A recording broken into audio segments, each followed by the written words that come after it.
First World War. It starts with literally horses and carriages and ends with tanks.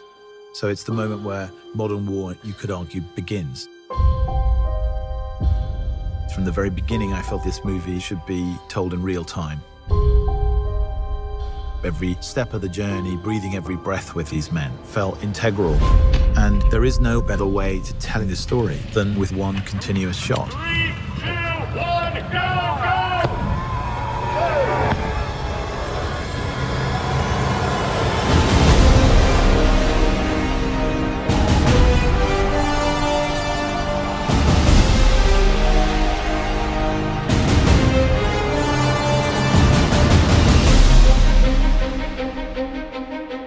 From the first moment I talked to Sam about the idea of it as a one-shot movie, I knew it was going to be really immersive. It's meant to make you feel that you are in the trenches with these characters. The film in itself is a slice of time.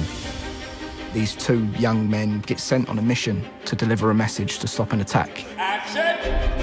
So they've got to cross into enemy territory on a race against time to deliver a message that will save 1,600 lives. And the camera never, ever comes away from the two characters.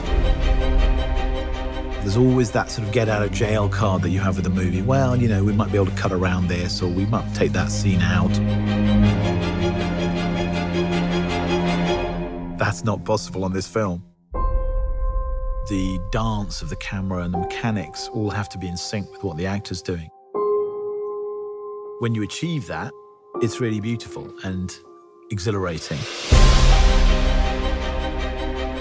Sometimes you have a camera being carried by an operator, hooked onto a wire, and the wire carries it across more land, and it's unhooked again. That operator runs with it, then steps onto a small jeep, which carries him another 400 yards, and he steps off it again and goes round a corner.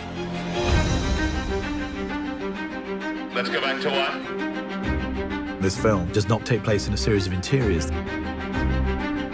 This is endless exteriors. No location ever repeats, so you're constantly moving through landscapes. Being such an exterior movie, we're very dependent on the light and the weather. And we kind of realized, well, for a start, you can't really light it. Action. Because, you know, if you were running down a trench and turning around 360 degrees, there's nowhere to put a light anywhere. And because we were shooting in story order, we have to shoot in cloud to get the continuity from scene to scene. So some mornings, the sun would be out and we couldn't shoot. So we would rehearse. And we're rehearsing. And then we'd be waiting around, everyone with their eyes up in the sky, trying to see how long it'd take for the sun to move behind the cloud. And as soon as it comes over, you've got this 5-minute window. Everyone would be like, come on, go, go, go. Go, go, go! So you are also in the lap of the gods. It's like a piece of theatre every take. Once it starts, it can't stop. If something goes wrong, you just have to keep going. Until you actually see it on a screen, you don't really realize how immersive it is and how that technique kind of draws you into it. For me, engagement is very important. And that is behind the way in which we've decided to shoot this film. I wanted people to understand how difficult it was for these men. And the nature of that is behind everything.